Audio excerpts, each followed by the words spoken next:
నేను మన విశాఖ జిల్లా భీములపట్నం నుంచి మీతో మాట్లాడుతాను. ఇక్కడే పుట్టి పెరిగాను.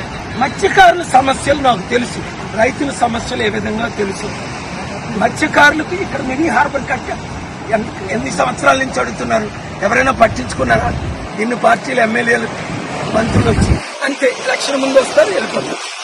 నేను మత్స్యకారులకు 3 విషయాలు: 1, మీకు మినీ హార్బర్ కట్టిస్తాం.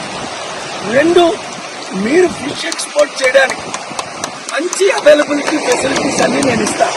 3, నేను మీకు ఆర్థికంగా అన్ని విధాల లక్షల కోట్లు ఇచ్చిన మిమ్మల్ని ఆదుకోలేను. కనుక మత్స్యకారులందరూ ఇంతవరకు వాళ్ళకి అవకాశం ఇచ్చారు. ఇప్పుడు నాకు విశాఖ ఎంపీగా కొండ గుర్తుకు ఓటే సీరియల్ నెంబర్ 14 ఒక్క అవకాశం ఇవ్వండి. మన విశాఖని ప్రపంచంలో బెస్ట్ పోర్ట్ సిటీగా, బెస్ట్ సిటీగా నిరుద్యోగులకు ఉద్యోగాలు ఇస్తూ అన్ని విధాలా ఆదుకుంటారు.